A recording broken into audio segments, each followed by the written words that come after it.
Thank you everyone for joining us for this webinar with Cascadeur and Rokoko. We're going to be walking through how to work with your motion capture using physics-based AI in Cascadeur and some of the other tools that are in Cascadeur, which are really cool when it comes to working with motion capture. Before we get into the webinar itself, I will just mention that at Rokoko.com, we currently have an indie bundle happening. This is awesome. 40% off for Smart Suit Pro 2, smart gloves, face capture, really incredible deal that we've got going. So go check that out if you've been sitting on the fence about Rokoko. And then also for webinar attendees, we have 5% off everything, including the bundles at Rokoko.com, RKK Cask at checkout, and 50% off the Cascadeur store as well. So again, this is till December 1st. We'll be sending you this code in an email after the webinar, but take advantage. It's time to jump if you've been curious about these tools. And then last thing before we get started, you can book a free demo at Rokoko.com. This is like a personal webinar, right? Where it's a live person, you can ask your workflow questions. And it's a really great way to vet the tools for yourself. So I really encourage you, if you're curious about anything that you see here today about Rokoko, go book a live demo, and one of our amazing product specialists will walk you through everything. Okay, so what are we doing on today's webinar? So first thing, we're just gonna go through a brief introduction to what Rokoko is, our hardware and software. I'm gonna be putting Max into purgatory, video purgatory for that, because I'm going to jump into a suit. We're going to do a live demo. I'm going to show you all kind of where Rokoko is coming from, so we're all on the same page. Then we're going to bring Max back in for Cascadeur 101. Basically, show us off some of the basic tools of Cascadeur when it comes to retargeting, doing kind of editing, but then some also like the really exciting stuff, which is the AI physics, for me at least, and also maybe some new treats that Max has teased me that he'll be going through as well. So that's going to be super fun. And Max is all over the Cascadeur YouTube channel, which has lots of tutorials and stuff on Cascadeur if you want to know more too after this. And we'll be sending links and everything again in the emails. And as I said before, we'll be doing raffles as we go. We'll be doing polls. And if you have those questions, put them in the Q&A down below. And that will be best way to get them answered. Okay, so with that being said, let's actually jump into the fun stuff. Max, goodbye. I'm gonna put you away for now. I'm gonna See ya, but I'll stop be your watching. video. You'll be. I know you'll be watching, and I will be asking for a review as a fellow live streamer after this. Okay, we'll see you in a little bit. I'm gonna hide Max. There we go. Okay, so Rokoko. Let's all kind of get on the same page about Rokoko. If you don't know who we are a motion capture company. We make motion capture hardware and software, and our guiding principles are kind of affordability, ease of use, and then high quality, right? So we want it to be an affordable product that we're kind of aimed at an indie creator, although AAA studios can use our stuff too. We want to be easy to use as a single operator, and then high quality, of course. And we'll be jumping into a suit so you can assess the high quality for yourself. The Smart Suit Pro 2, which is behind me here, is kind of our flagship motion capture product. It's an inertial motion capture suit. That means that it talks to your computer over Wi-Fi through sensors that are distributed throughout the suit. So no cameras, no cables or anything like that. You just need a Wi-Fi network, a battery in your suit, and you can create motion capture. And we're going to be jumping in a second. Alongside the Smart Suit are our smart gloves. This is for hand and finger motion capture. There's a little demo, I think, down below that you can see. There's so much emotion in our hands and fingers that once you start doing mocap using hand and finger motion capture, it really changes what you can get in terms of your performance. So these are great. Again, also very affordable, also system agnostic, so you can use them with volume or XNs or different types of mocap systems. These are great. They plug in natively to the suit. They're wonderful. We have a face capture solution. So for facial motion capture, this is an iOS-based face capture solution. Just runs through an app, as you can see. And then we also have a head rig that we make that holds your iPhone. So this is another amazing product. I have some on the wall here. I don't think we're going to be using it today, but lots of videos on our YouTube about face capture. And we also came out with an Android-based face capture solution as well recently. So that was really cool for our Android people out there in the world. Our last piece of hardware is the Coil Pro, which is, you can see peeking behind me here. This is a completely novel type of motion capture system. It's an EMF-based system. It basically creates a bubble within which it can track your smart gloves in absolute space. So all that mumbo jumbo to say, it makes your motion capture much higher quality, higher fidelity to where your hands actually are. For something like this, drumming is the perfect use case for the Coil. And you can find out more about the Coil at Rokoko.com or through a demo. Here's another Coil example, using two-handed props, swords, things like that is great for the Coil. Before we jump into a suit, I'll just go through our software, which we have Rokoko Studio, which is a proprietary kind of hub software where all of our mocap comes together. You can download it for free though, right now at Rokoko.com. It comes with sample projects. You can check out the whole workflow for yourself by downloading it for free and opening it up. So I encourage you to go check out Rokoko Studio. Again, we'll be jumping in 1 second. And then the last thing is our computer vision AI assisted motion capture system, Rokoko Vision. You can also try this for free using your webcam at vision.rokoko.com, but we also have a dual camera solution that is more accurate. You can see down there, and it has depth and it has ground truth. And so that is our AI offering. And so there you go. That was a lot. That's a lot of different types of tools. And the reason I like to go through all of the ecosystem, right? The Rokoko ecosystem is because I like to show that, motion capture is changing, right? All the technology is changing constantly. And we've really tried to touch all the different types of mocap. So we have some AI, we've got the new EMF system with the Coil, we've got our flagship inertial motion capture. And so there's a lot of different types of situations you might need mocap in and for.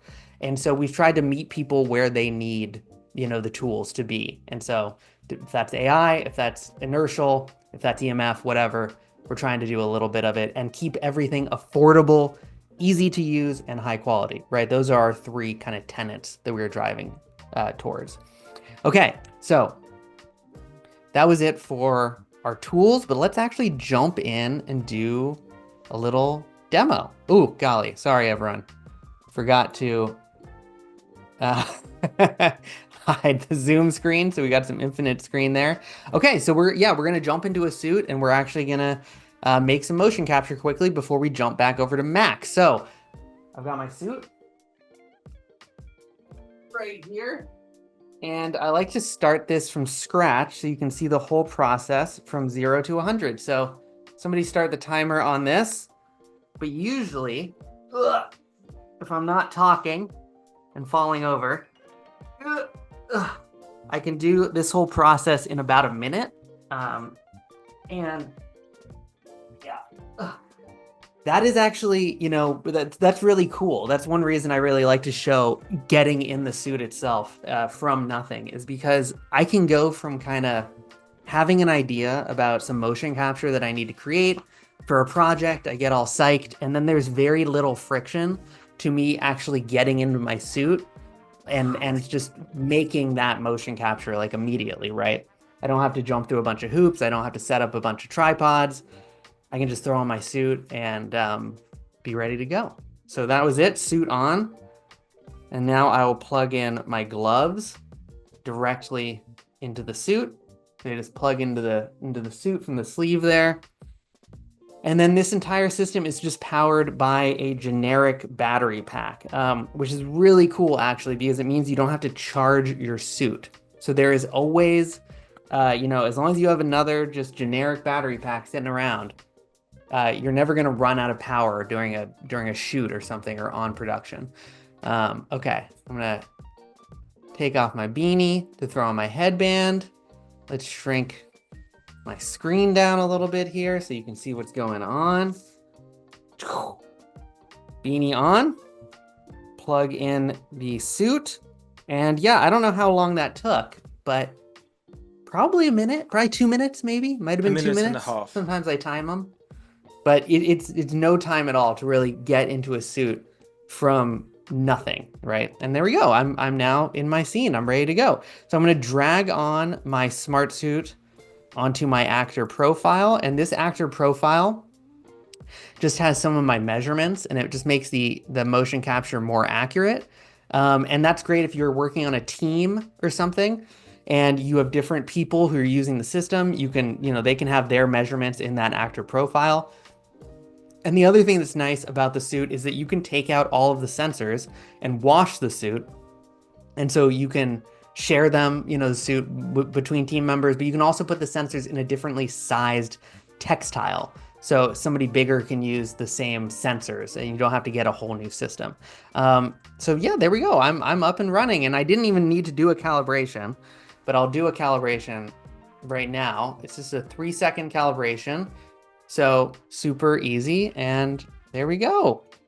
Hopefully, again, you can see that we are hitting those 3 tenets, right? Affordable, easy to use, and high quality, right? And I just love the smart gloves, are so awesome looking. You can get some real accurate stuff.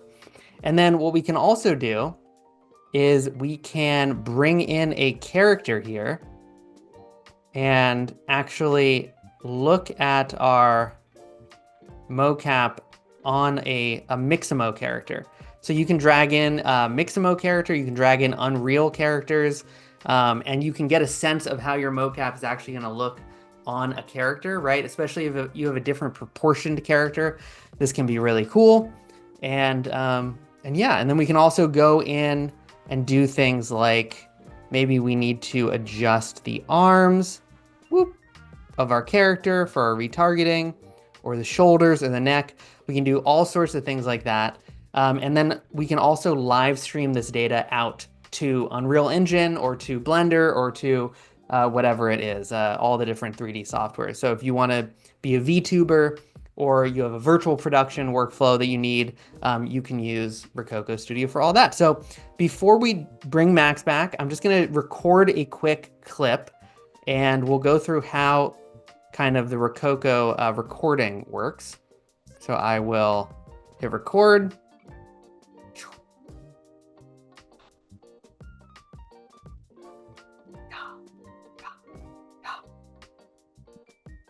Yeah. Okay, looks pretty good. Did a little jump in, showed off everything. It's always dancing or karate. Those are the 2 things. Okay, so this down here, I just want to show you some of the back end of how this works. Down here, you can see all the foot contacts with the ground, and that's something that's super important for Rokoko motion capture and getting a good final result.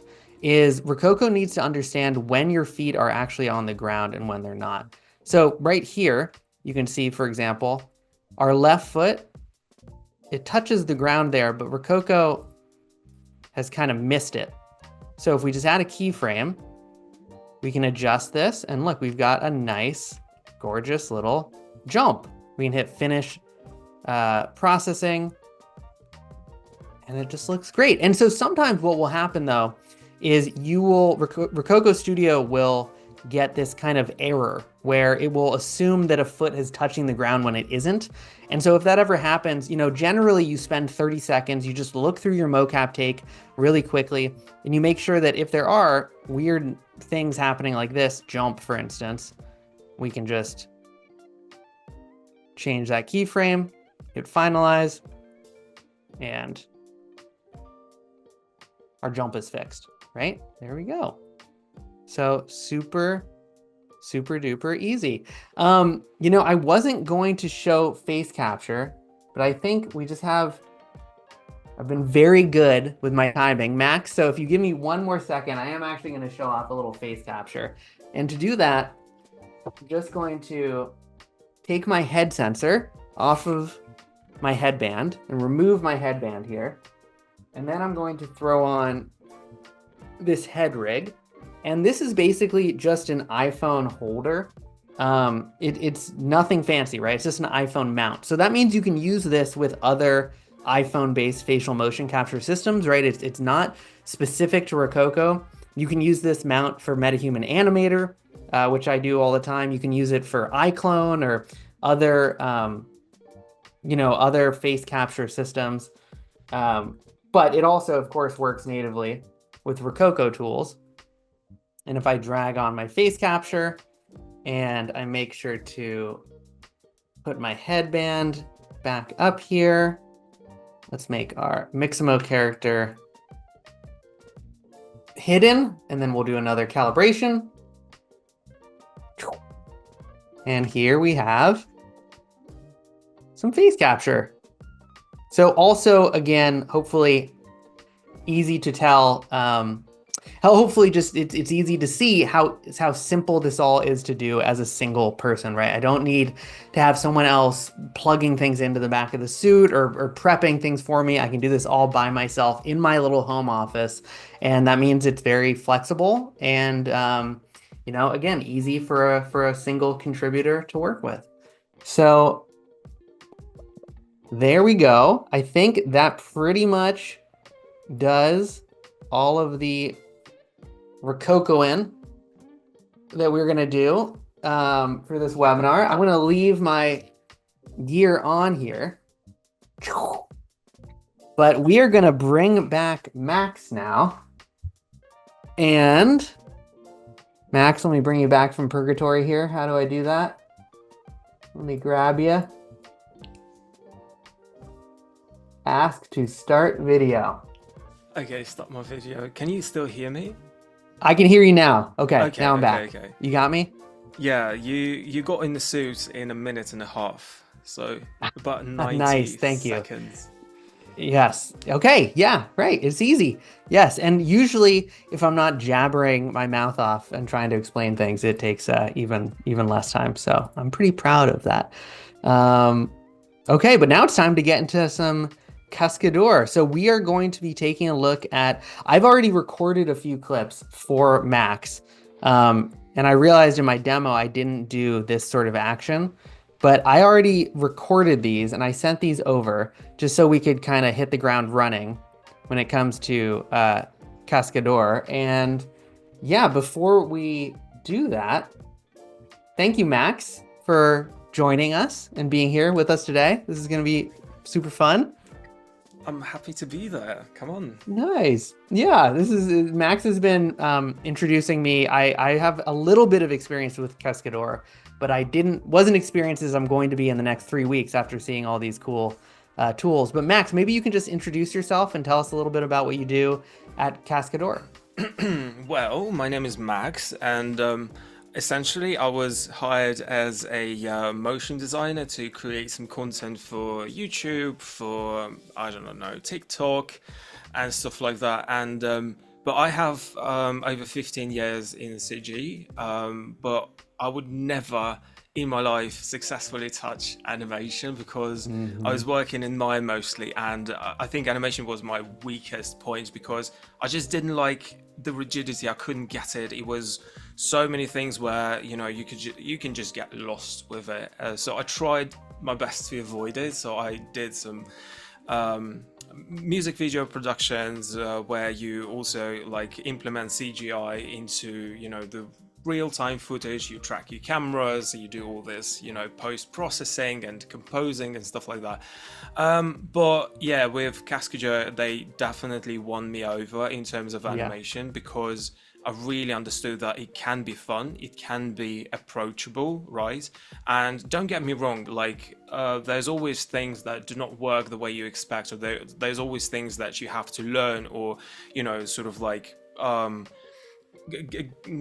that there's pipelines which are new and unfamiliar, and it's always scary. But overall, I'm very happy to have discovered it and to be a part of it, to be honest, because being a part of something which grows so fast and develops so quickly, and the community as well, I'm just happy to be here, to be honest. Yeah, that's awesome. I think I had a similar philosophy. It's kind of interesting when it comes to motion capture. It's kind of the same thing where character animation, like, forget that, at least for me. It's a specialty that I'm not interested and really, frankly, capable of figuring out for myself. motion capture helps me get around that. Same thing with Cascadeur, that can help you make it a lot easier to get all this. But then also, as you were saying, in terms of limitations, it's not an easy button. Cascadeur isn't an easy button. Motion capture isn't an easy button. There's still things that will go wrong. With mocap, an example could be like holding a giant axe, and because I'm acting, the motion of my arm isn't going to look right. And Cascadeur can actually help fix a lot of the limitations when it comes to motion capture. So there's, I think, some synergies happening there too, which is interesting. Like it's such a good pairing, Cascadeur's mocap tools with Rokoko, just to fix and tweak and make things look better and better. So I'm excited to see what you're going to show us. One more thing, just wanting to mention, I think there's so many, in the last couple of years, there's been, so many breakthroughs with CG, I mean, Unreal Engine, real-time, Lumen, and, stuff like this. But the important thing there, the reason it's so vital is that actually you get the instant results, right? So you do something and you can clearly see it. And I think with Cascadeur is the same kind of, on a different level, because, animation takes a lot of time. I even saw like a comment people be like, it takes a lot of time to work on. It is, and that's why it's so much important to see results very, very early, because although it can be like a tedious process, getting something real quick and seeing something to work off of, I think it's the most important stage, because it's much easier to get yourself motivated. It's much easier to put yourself through, kind of stuff when, there's something happening within the first, couple of minutes rather than a couple of hours, and it's not something that you're looking for, and then you have to start over again, and it's horrible. 100%. And I won't do this for every point you make, but again, I feel like that's true of Rokoko too. It's like, seeing something immediately, it's so much more fun to play. Like some of the tools you're going to be showing off, you set everything up and you tweak some settings, and then you get a whole different result for the mocap and for the physics, and like it keeps the fun part of this alive, which I think is really good when it comes to motivation, when it comes to just moving forward. So let's do it. Let's get into some of these takes. And before you share your screen, actually, I do have I have a raffle winner. Let's do a mini raffle. So this is for a Cascadeur Pro and Rokoko Studio Pro subscriptions. 2 of them we're giving out today. Tim Borner and Rob Stauffer. Congratulations. Sorry if I butchered your names. You're getting some fun gear. Yay! Huzzah! Rob. Yay! Yeah, little. Can I add an emoji too?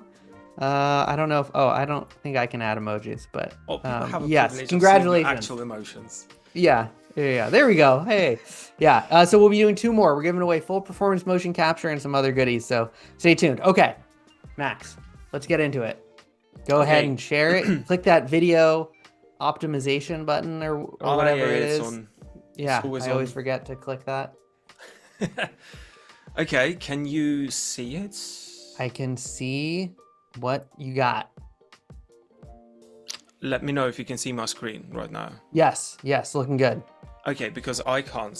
That's why I'm asking. Oh, okay. And, yeah. No. It all looks good. All right. Nice and crisp. All right. So here's the thing. We have a couple of files from you, and I think we'll focus on one particular one.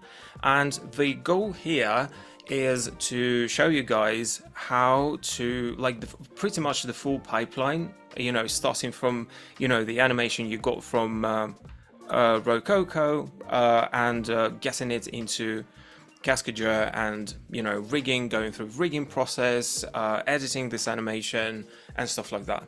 So first things first, right? So you can export with like Mixamo skeleton, you can export with Rokoko skeleton, right? Both of those versions will work in the especially in the upcoming version, which is going to launch in a couple of weeks time, probably next week even. So you will, once you go into the rig mode, you will be able, your character will be fully recognized. Nothing needs to be done, manually, so to speak. The cool idea is that, for example, this particular animation is, it's not very long. It's 400 frames, right? The fastest way would be to erase all the keyframes just to keep the T-pose. And then once you go into the rig mode, you will see that, and you will start the quick rigging tool, you will see that your character will be fully recognized here, right? So all the places, all the points will be blue and will be assigned to the correct body parts. So you don't have to do anything there, right? Yeah, it's all done automatically. Yeah, Yeah, that's you nice. just add rig elements, and here you can see that it's going to be like a bunch of rigid bodies, a bunch of capsules, because we've introduced collisions now. The collisions are going to be important also for secondary motion, so your Right. hands would not go through your limbs and stuff like this. So maybe if that were your actual character, you know, you could go in and really tweak those, scale them down and do some things, some stuff like that. But since it's just, we need this rig to be able to retarget this animation onto your character, which you choose, I don't think it's really important to go into, tweaking the details. But anyways, Yeah. it's there, and then you just generate the rig, and you can and again, so here's the point. So you will get this rig, right, with like auto posing enabled and all this stuff like that. Now, the reason we are showing this, right, is because earlier we ran into the issue, because I thought, like, okay, we have this character by default. So if you go into models, right, you will definitely see Rokoko amongst those models. So it's already rigged character, but the issue is you can't really import your animation onto it, because it's if we compare these ones, if we link them together, you could see that the character that we have is actually, slightly bigger. So this is already the retargeting step. It's not the kind of a case where you can just import your animation onto your character, right? Like drag and drop it. So you have to retarget it. And this is just change. This will be changing in the new release, right? Basically, so that you'll just be able to import Rokoko. Yeah. Just I the mean, way it's I already, showed it's it. already, yeah, it's easy to do, but Yeah, just the way I showed it to you, it's going to be fully automatically recognized. I just think that for the current version that we have, we just forgot to add this blueprint for it. But you can do it yourself if you're so impatient, to start over. Like today, you can just, in the rig mode, you can open up the Rokoko character that we already have. And here in the quick rigging tool, you will have export function. So you just export it and add it to the default folder where, the quick rigging tool, the quick rig blueprints lay in your Cascadeur folder. Right. So, and it will be recognized every time you upload a character. Right. So now, since we have let's not save it. So once we have our character, we just have the very starting pose, only a single keyframe. So now with the character without proportions, we can import animation on top of it. So just simply go to import, choose animation, and then you can import that very same animation that we had before. Yep. Nice. The reason Okay. we didn't do it right away, because it's probably, like, depending on the size of the animation, it's probably going to take some time for it to kind of like rig, and it's just wasting time. Do its things in the background, yeah. Yeah. And maybe it's a good idea just to keep, a save file of just your model rigged, since you're going to be using it, right? And then just open up a new scene with that particular pose and import animation onto it. So something like this. Yeah. So we have some heroic jump here. Yeah, slash. And Recorded by yours truly. Just because we're greasy. And then Gorgeous. and then go into, I love this moment here. Okay, going to switch stuff off. So I was actually very surprised when I saw the way you guys tackle feet and stuff like this. And I have a bit of a question, because here's the thing: fulcrum points, we call them fulcrum points, right? So the points where the character comes in contact with not only the ground, but any sort of gets any sort of collision. This is how physics works in real world, right? We Right. always we always fight gravity, and we distribute our weight amongst these fulcrum points, right? So it's the only thing actually you have to actively look out for it to be determined correctly. Because, Right. for example, if I were to take this animation and, for example, lift it up, right? You see that although we can still play the animation and sort of, well, it's okay, it's off the ground, so to speak, and Cascadeur will not see the points of contact, and thus it will not be able to do physics. It will think that the carrot is flying all the time and stuff like this. Right. So it's super important to keep an eye out on those points to be determined correctly. So we can see here, for example, once you jump, right? So those points Yeah. stop being fulcrum, and So yeah, it treats yeah. it as a jump. So this is super. That's when you were showing me this stuff. This is super interesting, and I think even just to back up a little bit about why Cascadeur is so cool, is that process that Max just went through of getting the character onto one of these Cascadeur rigs and creating the collisions and the rigid body objects, as you said, is that basically, Cascadeur is going to be able to use actual physics to affect the bones. And for that to happen, all the bones need to have weight, and they all need to have like relationships to each other, right? So the Cascadeur rig is now in a position where you can start using physics-based tools, right, to affect how all these joints are moving. And then one of those tools that's really important is this foot contact fulcrum stuff for the feet, right? Because that's going to determine where the center of gravity is for the character. Yeah. And this is all done automatically. Like you can go in and maybe you're about to show this and like tweak it, but the fact that it is so automatic is all of this is so cool. I mean, it's just, and it all this sets up what we're going to be looking at in terms of the physics stuff, right? All of this is kind of the prep for that.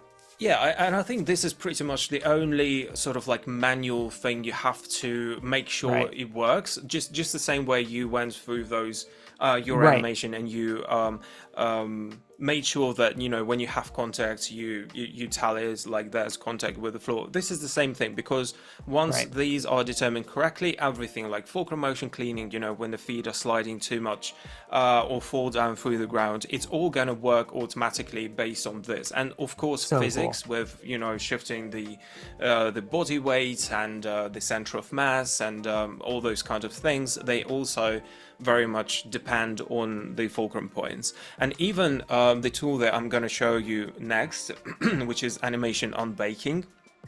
When you import mocap, right? So you just have this, just every single frame in your animation is keyframe, right? So what you want to get is, some kind of keyframes and interpolations between them. And Cascadeur has this automatic AI, algorithm that allows you to actually do this. Well, it does it itself. So it determines cool. the keyframes, it determines the interpolations depending on your animation, and you can adjust with what precision you want it to get. But even if you do it like super precise, it doesn't mean it's going to put a keyframe every other frame or something like this. Right. If there's nothing going on, it's not going to put any keyframes and use interpolations. And also, it's going to choose between IK and FK just to suit the original animation best, cool. so to speak. So we can, for example, go here, and here is the place where you jump, right? I say you, but it's fun to say you jump. Yeah, it is me. Yeah. And we can select, some frames here. Let's do it like this. And we can unbake, say, this interval. So you simply go here. Again, unbaking goes in multiple steps. They can be triggered manually, but the first step is actually putting the keyframes where the points of contact are. So there's going to be a keyframe here, for example. There's going to be a keyframe here. I can even show it to you just to further like emphasize the point. So the essential thing is like, see the keyframes here, now more keyframes where the feet don't touch the ground, and another keyframe when one foot touches the ground and the other foot touches the ground. And since they are not leaving after, we can assume that that's the first step before it like unbakes the whole character. We could get a little bit more precise there, I think, but let's do it. Let's No, do that it looks and good. Yeah. see what happens. So Now, are you unbaking now? yes, Okay. And explain this this is a really key thing as well for the motion capture, particularly, right? This is a whole thing that makes the mocap work, essentially. yeah. So what you end up with, right, is some number of keyframes. Let me zoom into this. So blue are the keyframes, and then you have different kinds of interpolations between the keyframes for different body parts, right? We can even expand arms and legs to just have a little bit more stuff there. With arms, you have fingers on a separate layer. See, fingers Yeah. are not that were not that active during these things, so they didn't receive any keyframes there. And also, if you can see, it chooses between IK and FK for specific intervals, and also it goes between different kinds of interpolations, whether it's Yeah. Bezier clam to Bezier or linear or stuff like that. So it does it So cool. automatically just to keep. And just Yeah. and not to interrupt, but just to make this point, which I don't think I understood fully, is if you look at the timeline right now, so only those blue keyframes, those are all the keyframes representing all of the motion. So there used to be keyframes on every frame, right? Because it's Yes. mocap, it's keyed on every frame, every bone is keyed on every frame.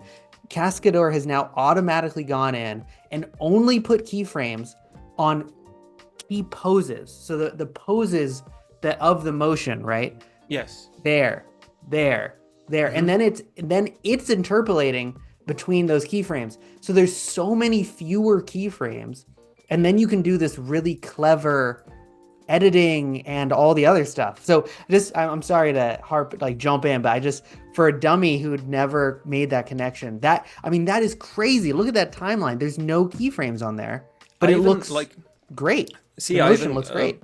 yeah. I even set change the settings so it would give me less Right. keyframes. But I think like So you can cool. go whatever, you can just, depending on the kind of animation that you have, if you have a lot of detail in your animation and you want to preserve it, the good Right. idea would be to set it to 1. But again, it would not mean that it's going to give you like keyframe every other frame or stuff like this.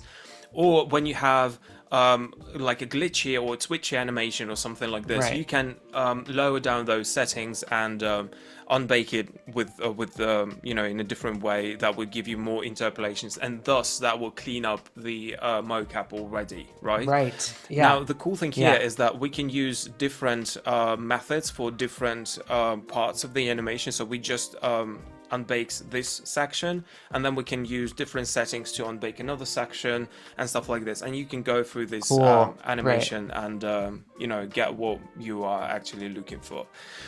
So crazy. Just that alone is so impressive that it can. I saw a couple shocked Pikachu emojis, yeah, floating up in the zoom. This blew But my mind. essentially, I mean, this it's is what you crazy. want, right? No, And then you 100%. want, Yeah, it's great. and then you want to be able to like, okay, let's raise his hand in this frame, and you work with it as with any like keyframe animation, then, right? Yeah. And then you can use like auto posing here as well, because it also determines like the blue points are the ones that are sort of locked and kind of like controlled by you and not controlled by auto Right. posing, right? And you can always like unlock them and let auto posing decide the best position for those body parts, which can be useful, especially look when it has like auto posing is true AI, and a very complex Right. one. So it understands, you can rotate your wrist. It understands how your elbow and how your shoulder are going to be rotated, right? Same goes if you move your hand, it understands how the shoulder should go with it, and so Yeah. the same goes for like the rest of the body. So you can So cool. yeah, and it's a consistent thing. So if you have like twitches in your shoulders or something is Right. jittery or something like this, you can just let disable them on your whole animation right at once. You know, you'll probably wait a couple of minutes if it's a big animation, for example, but it will resolve this issue throughout the whole animation, Yeah, you know? I mean, a classic issue with mocap in general, but with Rokoko mocap, with all mocap, is like shoulders being wonky. Like that often happens, I find, and you can just turn off the mocap for the shoulders and have that be determined by the physics engine where those shoulders should naturally be based on where your hand is, right? Where the rest of your arm is. And you just get that natural shoulder. It's so cool. And you can do that for only parts of the timeline. Like, Yeah, and oh, yeah, and awesome. oftentimes, you know, it happens that, you know, you're, for example, in your animation, for some reason, you know, some part of your animation, like an elbow gets completely like Yeah. twisted or something like this. I should The be, mocap got tweaked. It was just weird for a yeah, frame or two. Yeah. something like so, right? And then you don't Yeah. have to like manually look for, you know, where it happened. You can just let auto posing determine its position automatically. Now, So cool.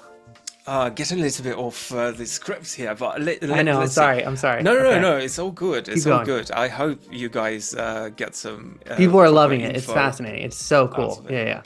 Yeah. Now, the first thing that you do, you probably do not really want to do a lot of things on your character, on the default character. You probably want to, say, retarget it to your character. And this is a pro feature, right? In Cascadeur retargeting, one of the pro features. And by the way, with the discount, it's the biggest discount we have ever given, 50%. The important thing to see is that it's gonna be the 50% for the first period. So if you buy a year of Pro, you get 50% off a year. If you buy a month, you get 50% of the first month. So be careful with that kind of stuff. That was a disclaimer they asked me to mention. That's good. Okay, so Appreciate it. retargeting, right? A cool thing, very useful. It's a copy paste in Cascadeur, and I'm going to show you this example. So this is still Sam doing his little steps Yeah. and hops and stuff. So the important thing is for the characters to have auto posing rig controllers, right? So once you go through the rigging process, that was the whole reason we went through the rigging process, is to get these auto posing and stuff like this. This allows you to retarget your animation onto any character of any proportions. It can be completely different, you know, in size and stuff, and it will compensate for the differences, right? It's only for humanoid characters right now, and for the characters that have auto posing rig controllers. So we select the frames that we want to retarget. Here, this 300 something frames, and I have this interesting robot here. So make sure you have enough frames on the timeline, and then here you just retarget and paste, and there you go. You have this animation on your character, right? But the cool thing here is that if we compare them, right? So this is where we are. So that was our Sam character, and this is our huge robot. And as you can see, the steps, they actually it automatically takes that into consideration. And if you have like a larger character, it will run, you know, larger distance and stuff like this. So this is all automatic, actually. So saves you a cool. lot of time. And then you can, you know, once you have this animation on your character, you can unbake it, and because it's such a huge robot, you can then put it through physics and see how it, you know, because it will jump the same you know, like respectfully, like the same what do you call it? It's like huge jumps, but they would not be probably realistic, right? So you want to adjust when that. you, in theory, if the robot were doing the same jump, it would jump a lot further, and so you can start doing all of that stuff. And it's just, again, this is something that retargeting is something that is traditionally just very difficult. So it's so cool that this is so easy.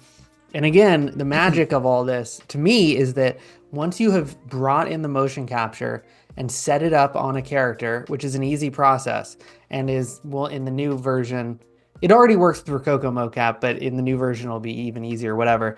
Once you've done that, you can transfer all of this between characters even after making edits, right? Because the whole system is unified within Cascadeur at that point, right? Any character that you have has it can talk to the other characters that you brought in.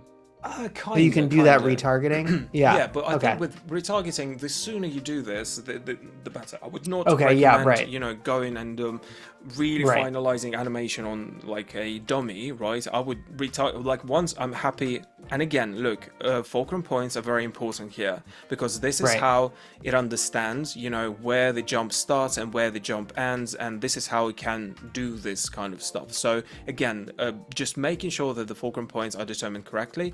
And you can I will show this real quick. I'll probably retarget first and then show it to you. So here I'm selecting all the 400 frames of the anime and go retargeting copy. And here we have Sam, but with a proper axe.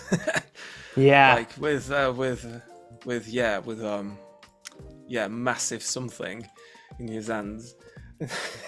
Much better than the one I recorded it with, this foam. I still love the way it matches your head. I'm sorry. It's just things like this make me happy. Okay. Yeah. So and then we go retargeting paste here on our character. And by the way, notice, right? So we had this interval sort of like unbaked already.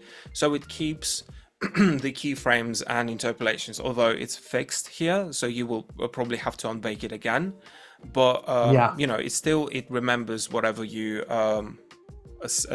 send. Although here our character, if you look closely, also has a weapon in his hands. So even so you just added like a layer there. I think it's there as well. Okay, so for the weapon to actually work, the best idea would be to just set the whole interpolation to FK.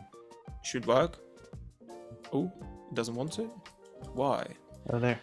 Questions. All right, the first slip up. Hello. Oh, the first thing that goes wrong, baby. It's always something.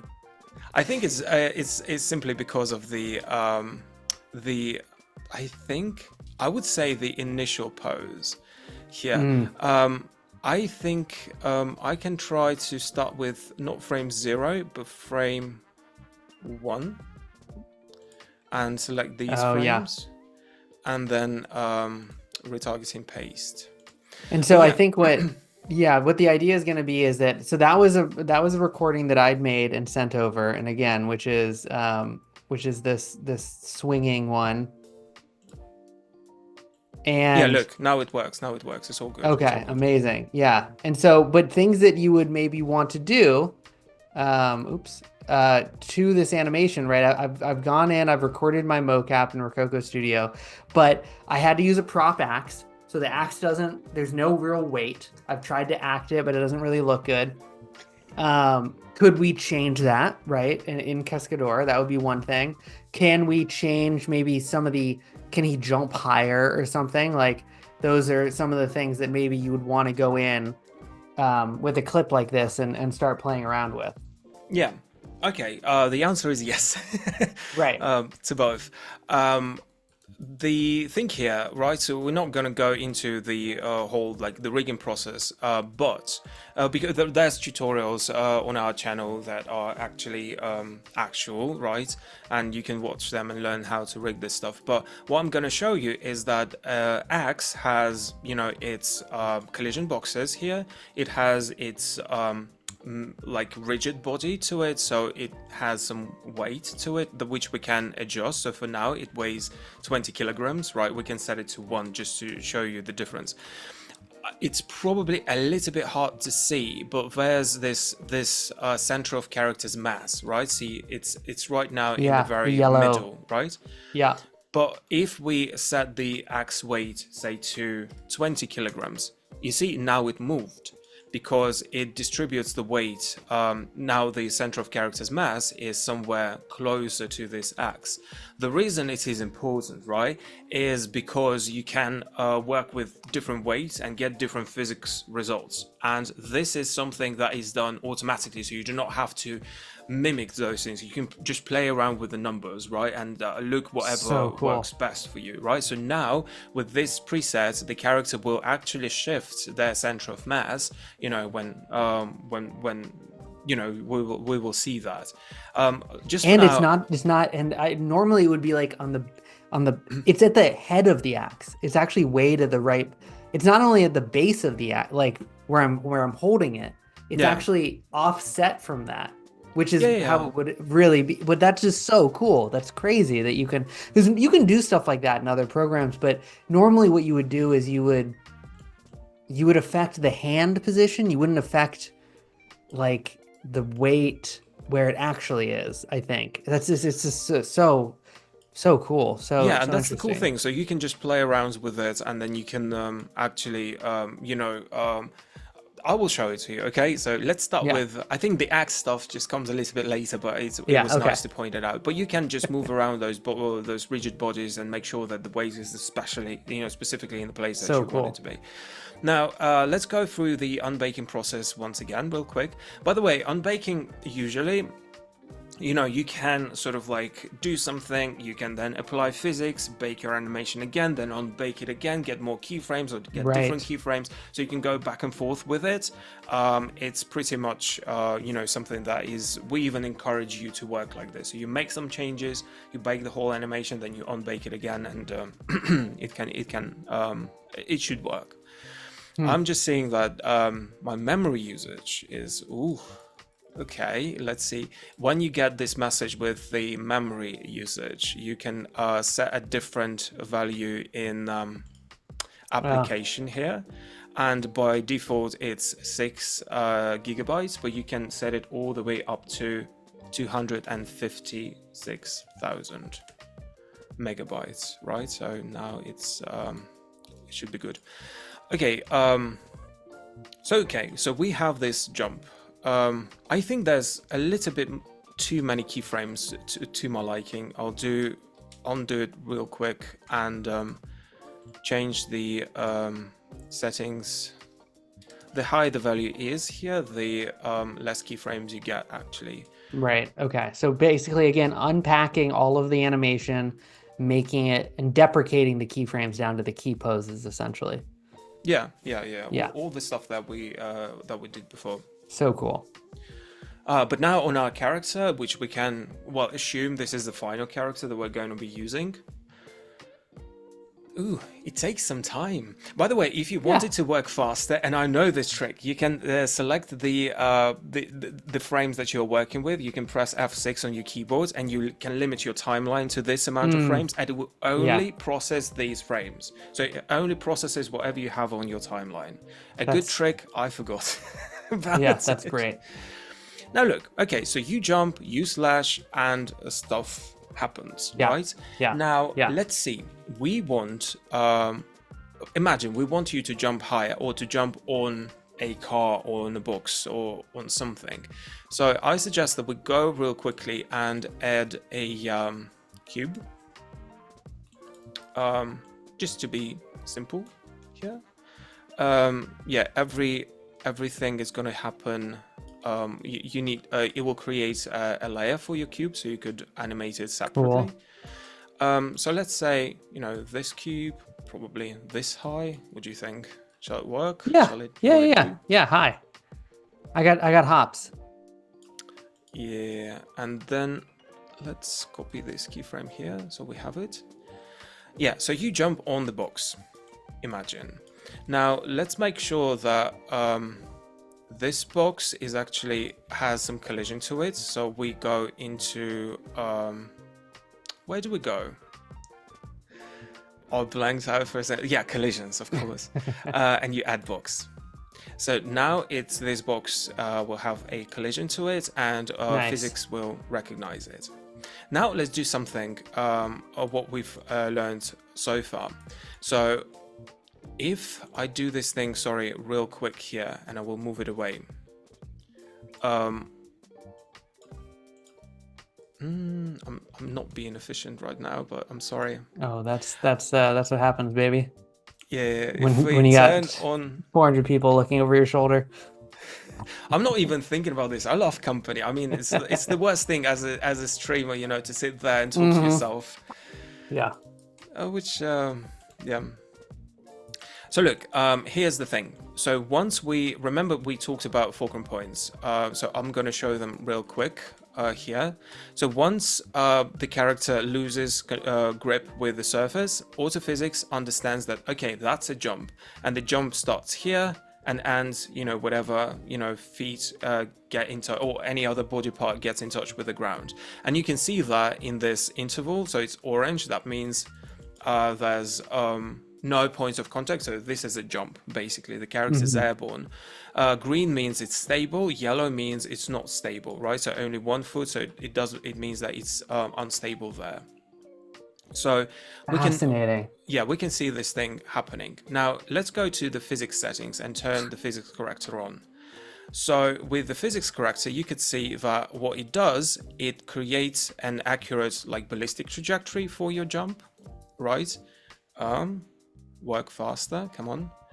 You can see that it's super smooth faster. now here. But the cool thing is that, okay, so for example, let's work with the box. Let's work with what we have here. So let's put the box back. I'm just gonna freeze or turn it off just to make sure that we are not wasting any more time than we should. So we want the character to jump on this box. Now we want to take the last couple of frames where actually the keyframe where the character is supposed to touch the ground. Right. We will select the frames that we want to change, and it's probably all the animation after it, but let's focus on this bit. We enable interval edit mode. We grab the character by the center of mass, and here on this frame we just raise the character to get in touch, roughly in touch with the cube surface. I think it should be something like that. I still hope it has collision. Yeah, you can see that here it collides with the cube. Okay, right, so now it's just standing on the cube. Now the cool thing here is that imagine, you know, we have some uneven surface or something like this going on, the feet fall through it. You can always go ahead and use a fulcrum motion cleaning tool, just a single button, and it will actually level your feet. Transform. Why?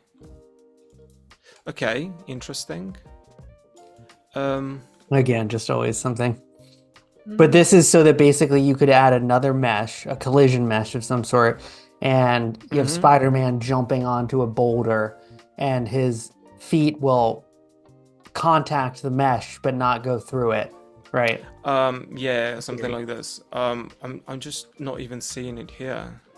So it was fulcrum motion tab, something like this.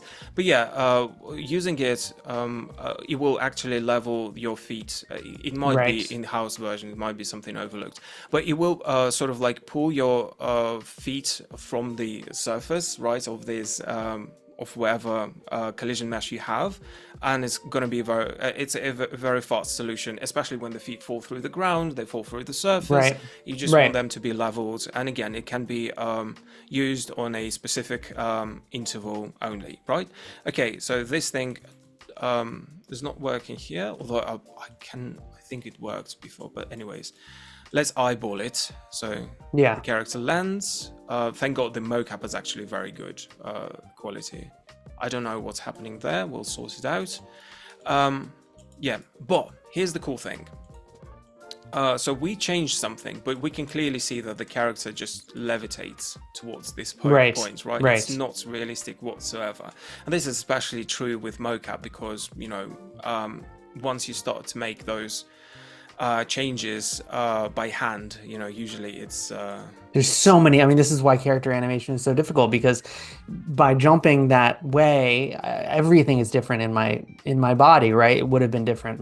The way my yes, legs bend, the way my body moves, my hips, my shoulders, every spine bone, right? Everything is affected by these small changes, which is why character animation is so difficult because you need to true, true. understand all those knock-on effects. And this just kind of cuts So through all that. yeah, so let's play with it. So let's give them a little bit more space, more time in the air, right? Oh, Which again, you can see I just changed the oh, time. It spans in the air and it created this ballistic trajectory to land oh. there. Also, with inertia, it leaned forward a little bit more, but now you can do even more with it. So if I put it in the same spot, you will see that the animation doesn't change up until the moment, well, it gets airborne, right? Because it's the different trajectory. You can, this is because physics does not change the pose. It just cares about the weight shifting and stuff like this. So we can use, for example, smooth trajectory for this one. And as you can see, the character will now squat lower, right, to get this jump Oh, and how cool is that? Look at that. react to it That's once it ridiculous. lands, right? And then you can just, with a slider, you can adjust how much of this effect you want. Probably this is a little bit too much for my liking, right? But something like probably 80 should be good, just to be perfectionist through and through. So this way you can see that, we made some changes. We just changed the place where the character lands, and we got the physics to help us, get this proper Oh, trajectory so and get this crazy. proper reaction to it. And if you put it, for example, side by side, you could tell that, you wouldn't be able to say that it's something alien happening, right? Right. Yeah, yeah, yeah. It just within the whole thing of Oh, this stuff. So this is a cool thing which you can do. And again, these are all, literally just a bunch of sliders and things that can help blend your animation into the whole thing and make sure it looks cool. Or maybe you now want to like change the pose and stuff like this. yeah, But yeah. look, Make it so he lands, more heroically, and you could go into the when I jump, and you could like spread my arms out and like really Spider-Man it up pretty quickly and yeah, easily. yeah, yeah. We Yeah, can it do seems all of really that, easy. and at any points, for example. But the thing here, I would say that I would suggest that we select the amount of frame which we like. We make sure that the physics works on this particular interval, because we do not want to feed any extra information to it. So just the jump. And then what we can do, we can bake this animation onto our character, right? So just showing you guys the workflow here. So we can apply autophysics. Now you will see that this interval is sort of quote unquote baked, right? Although you can go Transferred back back and yeah, to my and actual character. yeah. So the gray guy does the very same thing as the green Right. guy now, right? But you can always go ahead and unbake it again, and you And will then do it see, again and do yeah, yeah, another yeah, and you pass will and see keep that it playing will with it. put different keyframes. So it will put another keyframe at the apex of the jump for sure, Right. because this is the way to kind of like keep the what do you call it? Yeah, as I said, to keep the interpolation working correctly and stuff like that. So, and So then again, you powerful. can continue to work with it. You can change the poses. Oh, I see you were doing a heroic Yeah, I'm pose trying to here. be heroic. Yeah. All good, right? So this is about, like, say, jumping. So something with ballistic trajectories, jumps, tricks, acrobatics. This is perfect for you, and Yeah. you can go like really crazy. I mean, there's something very, very important I wanted to mention, is that when we say physics based or physically accurate, it doesn't mean boring. It doesn't have to be boring, right? You can go ahead and, for example, change this physics settings. I mean, I don't want this gravity to be like 9.8 as I want it to be like 2000 or any other number, and just by Yeah. changing those values you can get more of your animation. So you can get higher jumps, you can get your animation snap here, right? or Wow. just change the values and go like moon gravity, and you will see how, gently these animations are gonna look like. So this is, again, this is a playground for people. It's not like this is how you should do this. It's the things that you can, as animator, you can overlook. And maybe when you are looking for, your perfect animation, you do not really want to care about, how's the weight distributed in this pose, right? You don't want to care about this. You want to see like whether the pose is heroic enough, if I like the results or not, Yeah. right? And it allows you to kind of like focus on the important stuff and just disregard the gimmicky stuff, processes Well, I that mean, we. and the other thing is that like one of the issues you find in motion capture quite quickly is that you're doing mocap for Superman, but it turns out you're not Superman, and you don't True. have the muscle capacity of Superman. You're not dead. I'm trying to do a mocap animation for Deadpool, and he's a lot more flexible than me.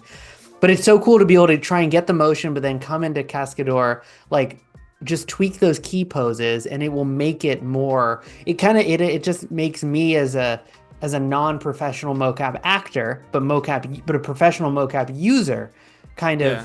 of levels the ground for me. For just things I can't do. Okay, quickly before we keep going, I just do want to do another raffle, and we got a Rokoko. What is this one? Yes, Rokoko. Oh, we're a head rig and a Cascadeur Pro. So this one is going out to, drumroll, Michael Fabris. Congratulations to Oh, you. congratulations, Michael. Congratulations, Michael. And then I have our big giveaway too, which I think we'll do in 10 minutes. We'll do it at 12:20.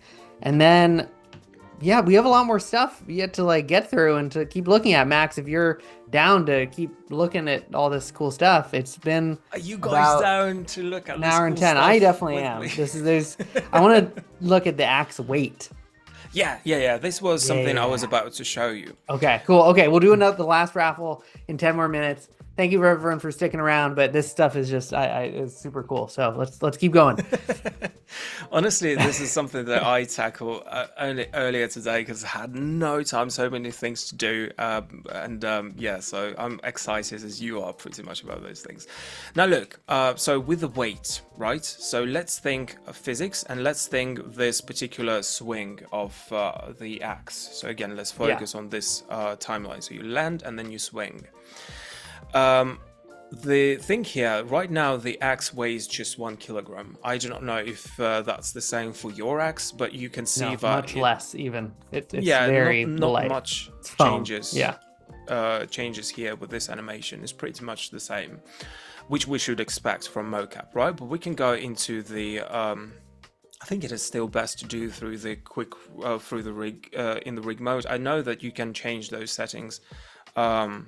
From not having to go into the rig mode, but yeah, now it weighs 1 kilogram, right? Let's set it to 20, just to be adventurous here, and you can see the center of mass of the character shifted. So now what physics is going to do, again, it's not going to right from the get-go, simple physics will not change your poses, but it will try to compensate for these changes.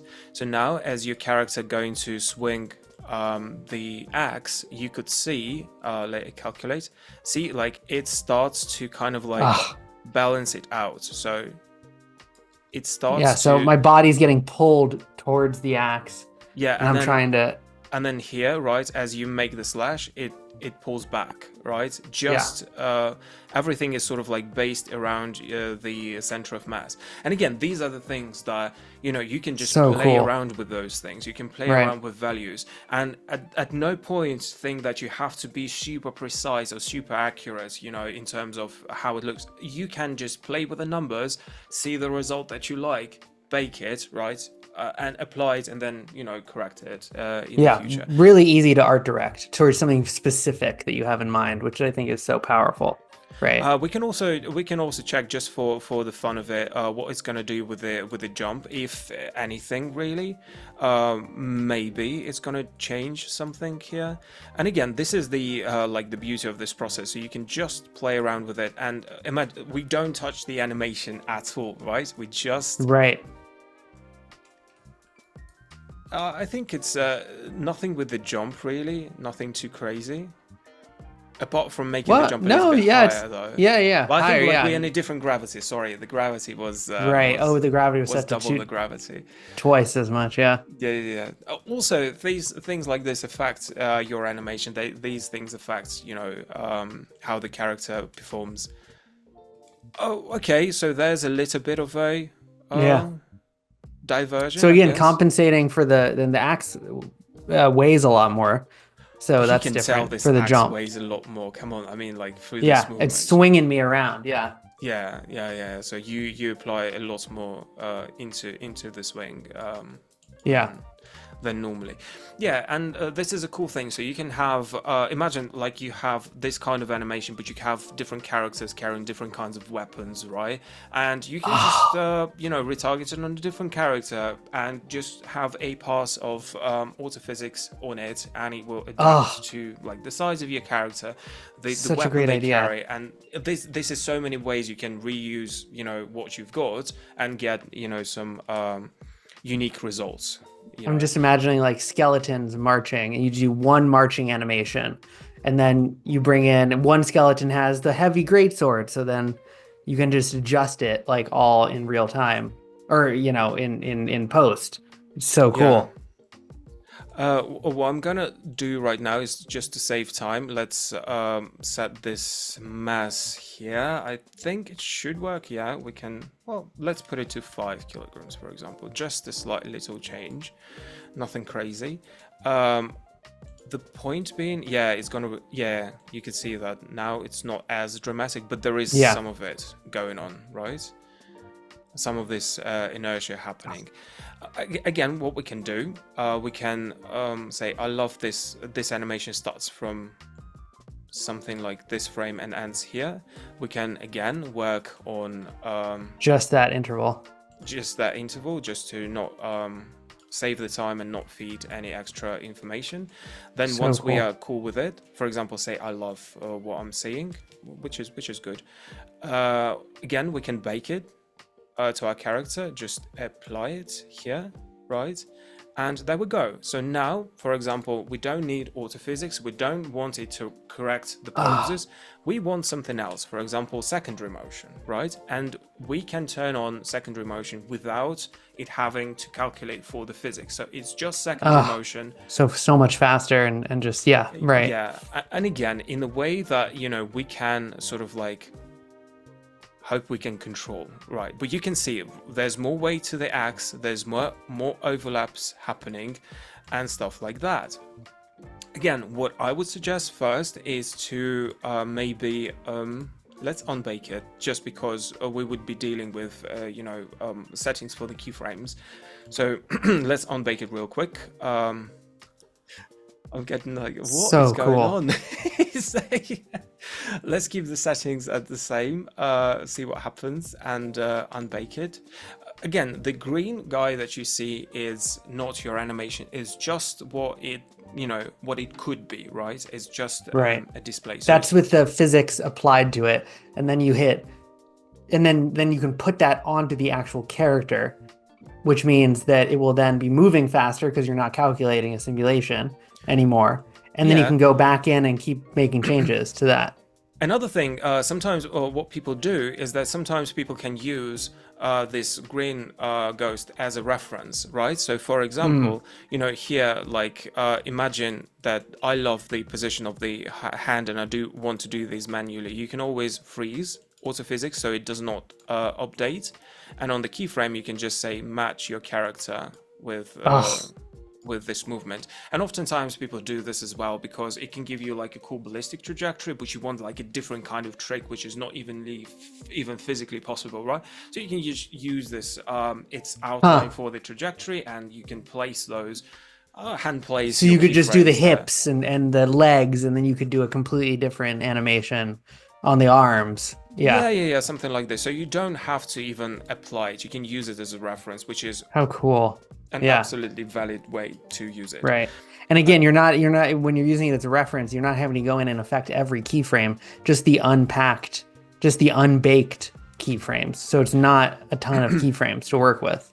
Yeah. And that's Yeah, why, yeah. for example, look, the important thing with Cascadeur, I think that the what we try to put out there and to be very, very specific about is that we are AI, but we are AI assisted, right? So we are not taking control or away from the animator. You, as an animator, has total control of what's going on, like to apply it or to not. In even, for example, we have, say, like a golden pose. So I love the way, the character holds the axe here. Imagine for us, this is a clear point of contact or something important, right? So what we Right. can do, we can add a keyframe here, which is not going to do anything for the physics, but we can tell the physics, like, look, this is a priority frame. Make sure that the pose here is 100% accurate. And it will still use secondary motion, but it will dial it down to that pose to make sure it's accurate. And then it will continue from it, right? So, and this is the cool thing about it. So the same goes for every single physics filter that you have. You can have a priority frame which will copy the pose 100%. It will dial down all the effects that you are going to that you have, Ah, and then expand from it. because And you, that's the moment you designed your mocap around. The hand needs to be right touching right there. And yes, then that can be exactly. the priority and work around that. Yeah, that's And you so can have like cool. more priority frames. Maybe I like this frame as well. You're gonna always mark it as Oh, a you can priority feed in frame. more. Oh, Yeah, cool. as many as you want. As long as it's not a jump, because when you think about the jump, right? So the Right. character like leaves the ground here with all the inertia, with all the momentum, with all Right. the rotation. So although you can say like change the pose and force it to Yeah. use a different pose, but you can't force multiple poses in the air, right? So if you throw a Right. book with and you rotate it in some way, unless it meets any physics like Right. other powers, right, or something like this. It just can't change Yeah, course mid. it can't Yeah, right. change It's got to its obey momentum. physics as we've defined them. Yeah. Same thing here, but once your character is on the ground, and especially you play with secondary motion, you can use as many priority frames as you want. Also, what you can do, just gonna say this, you can go into each point settings. For example, here it feels like it breaks the wrist a little bit, especially if we're going to add a little bit more secondary motion to it. I may want it to keep the position Wow. of the wrist, right? So I can select the points of the wrist. Again, I can select the interval where I think it's important to preserve the position of the wrist, and in these settings, or make sure that I apply this on this whole interval. I can just, I think it's secondary motion, local blending. I can set it, for example, say to 100. So 100 means it will fully copy the animation. So now it's not going to break the wrist. It's going to fully copy the Huh. wrist position, but it's going to Just the still, wrist. yeah, apply secondary motion to like the rest of the character's body and stuff like this. Huh. So stuff like that. Again, another level of control that you can have, which is nice to have, right? And imagine we like this animation. I don't know if we do. It looks a little bit crazy on this hand. And again, like for example, the hand is acting out. So let's select the right hand and probably make it a little bit more stiff as well. Oh, I did not make this on the. Let's make it on the interval. Let's increase the stiffness a little bit. Yeah, so it Oh, doesn't do wow. Wow. too Yeah. much. Look So at we that. focus on the swing only. Right, something like Oh, it's this. so cool. You can go in for each point and make point specific changes or turn off auto posing or whatever it is for each limb. Yeah, That's yeah. there was an animation in particular where I didn't want secondary motion to work like as a spring to give me overlaps, but I wanted to give me like sort of delays, and I would just go and set, for example, a secondary motion to air friction. So I would not want damp this thing. I would want it to like have friction with the air, so it would smooth the movement of the Wow. hands, for example. For the dancing, actually that was some kind of like a dance I was making. So Huh. you can play around with these values, and yeah. And So that's the fun. I mean, that's the sandbox, right? Is you just start tweaking things and deciding, on a very procedural basis, what's looking good. Yeah. true, true. And then we can apply our settings. We can snap it to autophysics. Now Snap our to physics. character is doing exactly this. Oh yeah, I would say it's a little bit too much, but come on. I mean, for the sake of the demo, it's all about just the opportunities and possibilities, and then Of course. instantly, Yeah. You want to push it. instantly unbreak Um, it, and yep. okay, so let's do another raffle and then maybe do Okay. any last goodies that we want to check Mm-hmm. out in Cascadeur, and then we could do some Q&A. Mm. Okay, so this is again, thank you ever for sticking around. I hope you've been finding this as fascinating as I have, because I truly have been. This is so interesting, and the possibilities for enhancing the mocap are so cool. But for the final raffle, this is a full performance capture bundle from Rokoko. So you're getting suit, gloves, face capture. You're getting the Cascadeur Pro. All of it. So actually, what we've been looking through is the workflow for you for your next projects. And we have our winner is, where is it? Where is it on my list? Come on. Right here, James Harding. James Harding. Oh, Congratulations. James, Sorry if that's not as congratulations. pronounced. James. Congrats, man. Or whoever. Yep, you are getting a full system. We'll contact you over email and we'll figure out all the shipping and stuff, but congratulations. And thank you everyone again for sticking around. Before we keep diving into the last final bit of Cascadeur, I will just also remind you that we've got the 50% discount on the Cascadeur shop for everything Cascadeur Pro. Disclaimer being, it's for what you purchase is the 50%. So if it's for the annual plan, if it's for a month, it's the 50% is towards that purchase alone.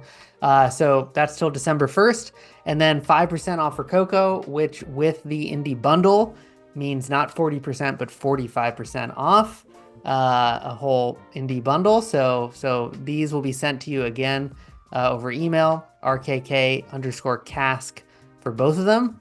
And congratulations, James, again. And yeah, and so we have, let's see, Q&As. We've got some Q&A questions. It looks like our team has been answering a bunch of questions.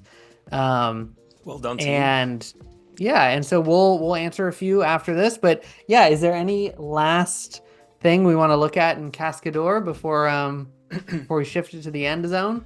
Yeah, I think we saved like the best for last. Actually, Yes. I believe so. Something And you teased to Sam, me. you'll This is, probably- oh man, stick around everyone for at least another 10 minutes, because this is awesome. And this might be a world exclusive for us. Oh So, yeah, this is actually because I do not think we Ah. have announced so far. So take a we're not peek. gonna So go bigger announcement into. coming.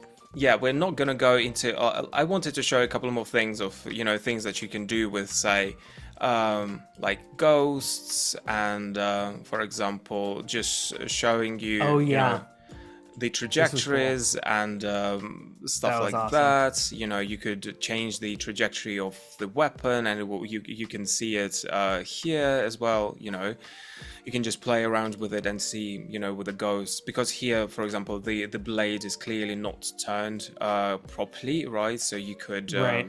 make those changes to the blade or to the rotation of the blade and actually fix that right on the sport, so to speak. All those kind of things, but that's not the point. And it will affect right? the entire animation, which is so cool. Yeah, and again, Yeah. you can work on interval, you can make changes to it. It's super powerful. It's pretty much, the visual stuff that you need to represent whatever you're doing. Now, cool. So we have the rest of this animation, and I think, Sam, you also make another what do you call it? Another slash. Here. Let's just make sure that we keep our character on the same plane here. So we select the rest of the animation. We go to the frame that we want to blend with it. Let's turn off ghosts for now. We want to turn on ghost, but just for the next frame, or sorry, just for the previous frame, just to make Oh, sure that wow. we Huh. align it with it, right? Because I only changed some part of the animation. Let's align the rest of the animation to it. Again, we Oh, have the that's so ghost cool. to represent where we are. Let's go up. Is it good? Something like so. I think, again, not the best example probably, but yeah, should work.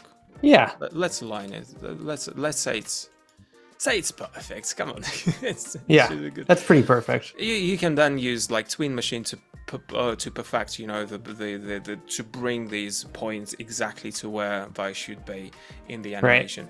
But we are looking forward to like the rest of it. So okay, you make another slash and then you just go, right? Now let's see here. Let's make sure that the fulcrums are good. Yeah, so we are colliding with the surface, all brilliant. And then you just walked off the cube. How Yes. unfortunate, right? Walk off the edge there.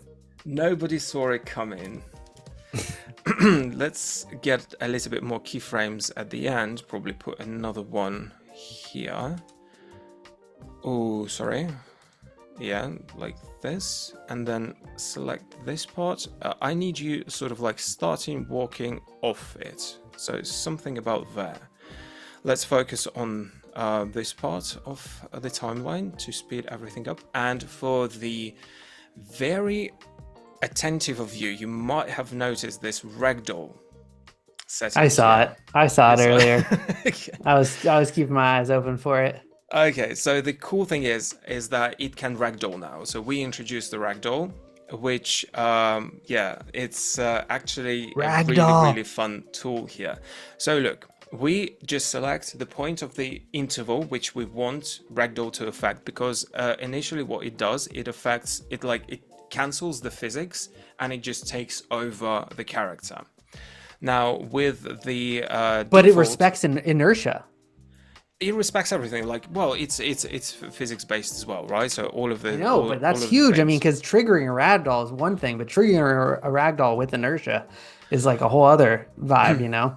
yeah. So what we get here, we can actually separate them just to get the better visuals. So the character just falls down. Okay, this is not what we're looking for. Too much, too much, too much. But as you can see, for example, the hand, it collides with the surface, it collides with the ground, it collides with itself. The axe here just also does something, and all the things you can actually control.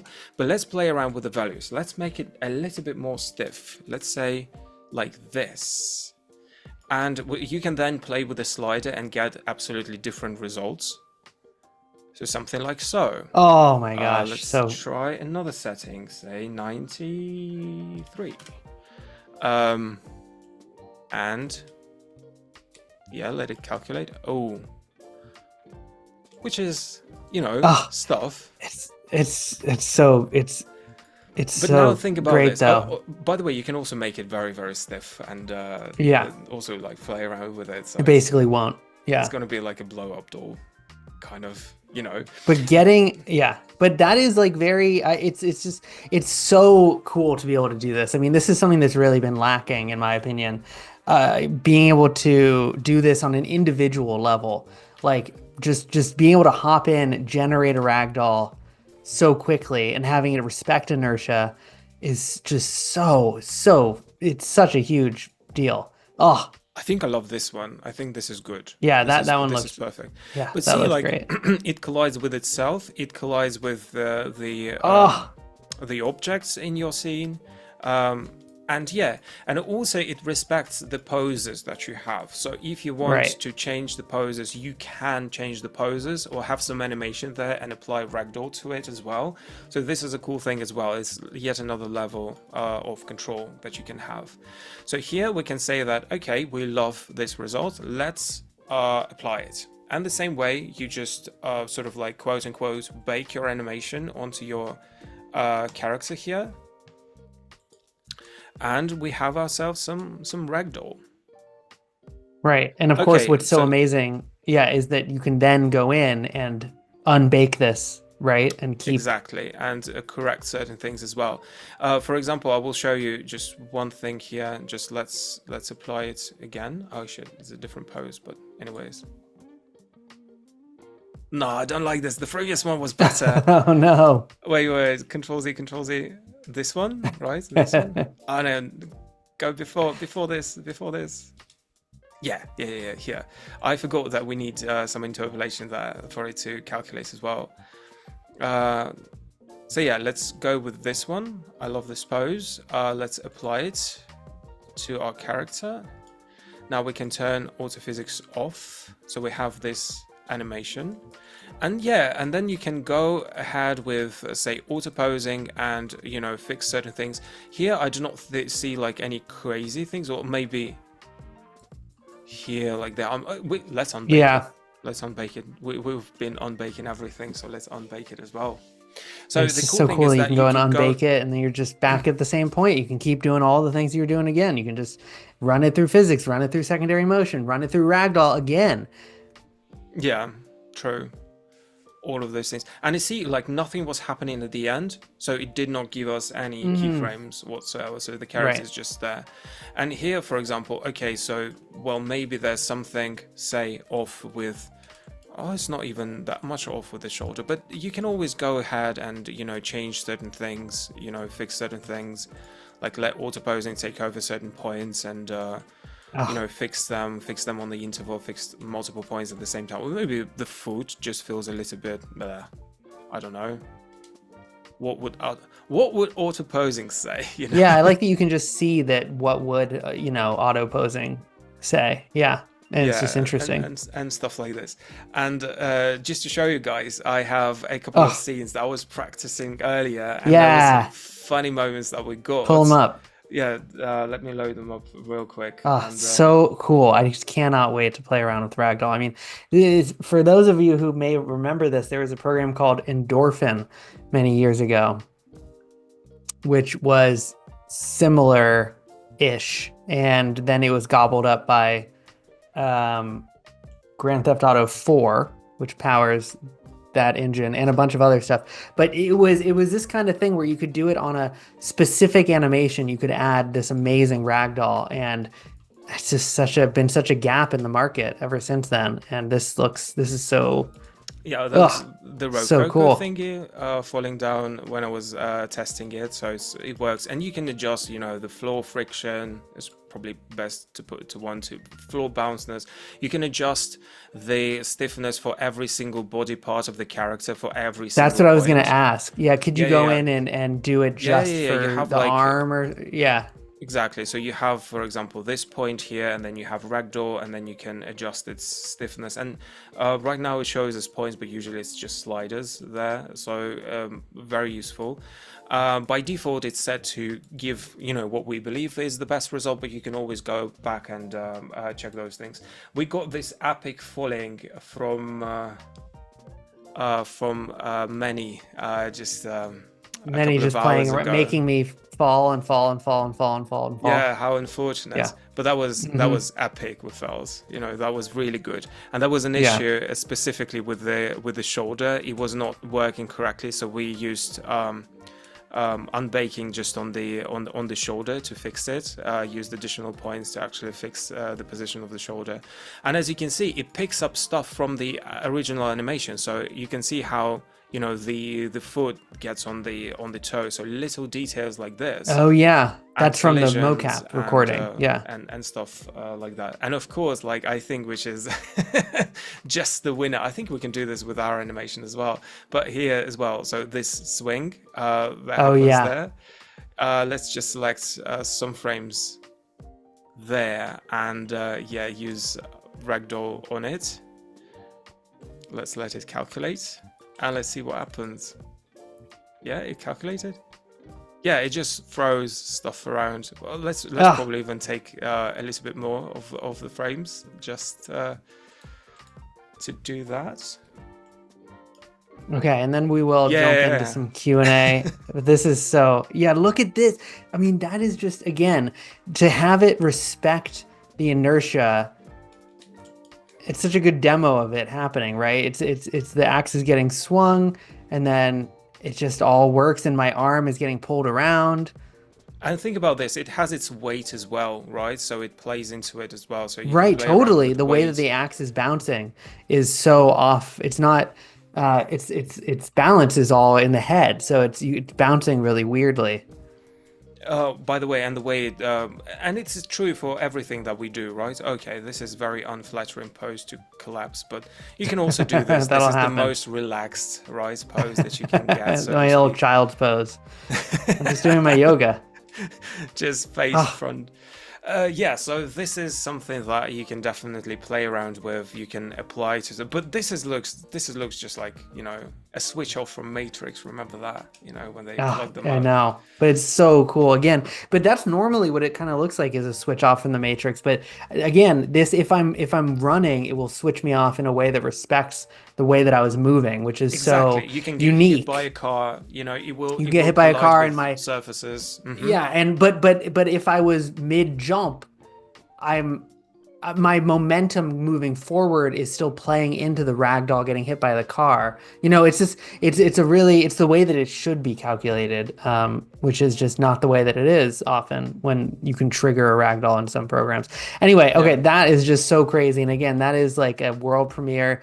This is coming out in Oh, the new version. yes, and it's probably going to be like in a week or so. So you Okay, can definitely.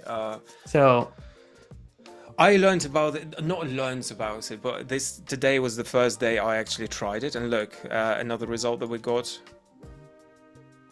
it's awesome. Oh my God. I Looks mean, I mean, come looks on. I so mean, cool. and knowing that it's not just, it's sort of like you can then, it's not the final result. You can change it, right? But then you can also bake it and have control over it. I think this is amazing, to be honest. It's such a cool. Yeah. It's just hours and hours of fun. I mean, it's just endless entertainment to just be able to just play with it and keep messing around. It's again, it's just it's visceral fun. Like motion, a lot of CG is we're sitting in our chair and we're clicking around and it's fun. I like doing that, but it's a lot of graphs and numbers. Like motion capture, part of the great thing about it is that I get to throw on a suit. I get to do something fun. I get to act. I get to like do things that are very atypical when it comes to CG workflows. And like same thing for any time I'm simulating. Like I'm just changing a number and like hit play. Change a number, hit play. Change a number, change the weight of the hammer, change the weight of the leg. Like you could just sit here and tweak this. And it's so fun because you don't know where you're gonna get and it all looks so good. It's really, really cool. Yeah, so effectively Um, your animation we changed into you jumping onto a cube. We added a little bit more weight to the hammer and to the swings. Did not perfect them, but we could. And then we just added some fun stuff at the very end to just. ah! And seriously, like I don't feel like I broke a sweat, to be honest. Ah. Yeah.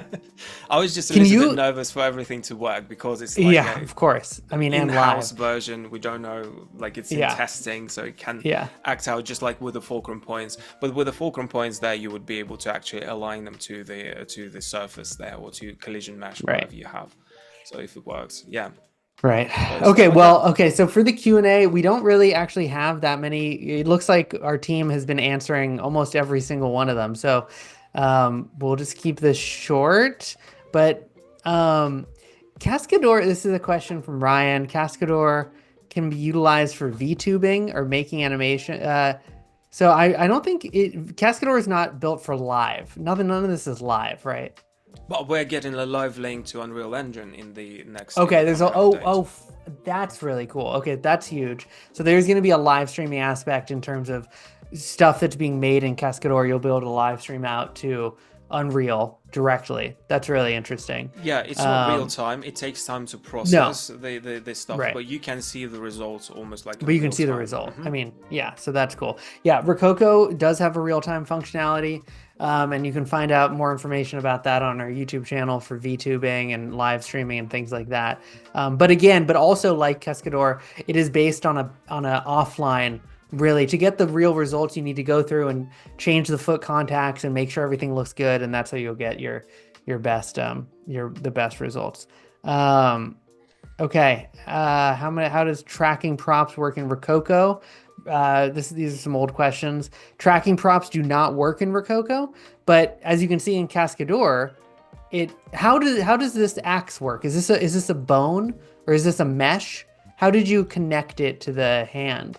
Yeah, Was that is it's that in the pretty easy? rigging process. Yeah, Okay, it's it's in the just rigging. your mesh has to have some bones in it, a couple of them. We can check it here, and this way you can then make sure. Just in the quick rigging tool, there is a slot for a weapon in the hand. So you just oh wow. Yeah, So it's built in a weapon even. This use yeah, and case is so common that it's like we yeah. know about it. Yeah. So you do Cool. have to set it up as a like rig object, so to speak. But if we check the quick rigging tool here, you can see that this guy has a weapon in the right hand, right? So it's automatically built up the connection there, the parenting connection there that you Cool. have, and then you can edit it. Interesting. So here I added a couple of collision boxes for it, but I think we're very close to actually making sure that mesh colliders work. So just having this mesh Cool. would Just the be enough. mesh. Wow. Low poly-ish, I would assume. I don't know exactly how it works, Yeah. but we're Oh, going there, so interesting. you do not have to do those things. So yeah, it's there. But we have a video on adding weapons, adding two-handed weapons with constraints and stuff like this. We are currently working on simplifying this process, making sure that it's very much visible, because right now it's like in the indexes, it's a little bit gimmicky, I agree, but we are working hard on making sure it's also very visible. You can see the constraints in the timeline. We can do that, and yeah, stuff like that. Cool. Okay. That makes it easy. That's so nice because it is such a constant use case, right? To have a weapon in a hand. Okay. I mean, Just other love than the way he that, throws the it's so good. It's such an immediate also just betrayal of the fact that it's a proper ragdoll, you know? It's so cool. I love that. It's so fun. I just want to play around with this stuff all day. So I think we're gonna kind of wrap it up there, everyone. I'm gonna stop No questions Max's about graph editor. Hallelujah. Or from the no Roman questions about console. graph editor. I'm so happy that we made it through without having to do that. And it was I like Cascadeur's interfaces for me. It's just I love that you can click and drag and only work on that section or that interval or whatever is so cool. Yeah. And then it all just works so it's such an elegant solution to a lot of that layering stuff. I feel like that you guys have. Yeah, but you can It's make as awesome. many tracks as you want. You can put, certain things on separate tracks and just Right. just the way you want. But the idea is to keep your timeline clean at all times. Even when you get closer to your final Yeah. results, you can still, change the essence of what the animation you get. At any point, Right. just go back and change Just a couple of unbake it. things. Yeah, Yeah. yeah, yeah, and or like add something from a different animation, in the middle of the one that you have. So the idea is just to keep the workspace clean, not cluttered with dozens and dozens of keyframes, right? And seeing what's what and being able to change it at any point. So intuitive, so much of it. Okay, so yeah, 5% discount at Rokoko.com, RKK Cask, and 50% off of the Cascadeur store, excuse me. Yeah. I got a bad pronunciation in there. I got it in. And of course, we have the Rokoko Indie Bundle. We got the Smart Suit Pro 2, smart gloves, face capture. Crazy discount right now, under 3K for everything, 2,700, I think, for just the suit and the gloves. And book a free demo at Rokoko.com if you are curious about any of this other stuff. Oh, and go to the Cascadeur YouTube channel, go to Cascadeur.com. There will be a little bit of an announcement, I assume, with the new version dropping with Ragdoll and everything. So keep your eyes peeled for that next week. And there's a free version of Cascadeur, so anyone can go and download it and play around with it, and then play with the advanced features as needed. And yeah, Max, thank you for doing this. This was awesome. I learned so much personally on this one. Thank you for And having me. It's been a yeah. blast. It's been really a lot of fun.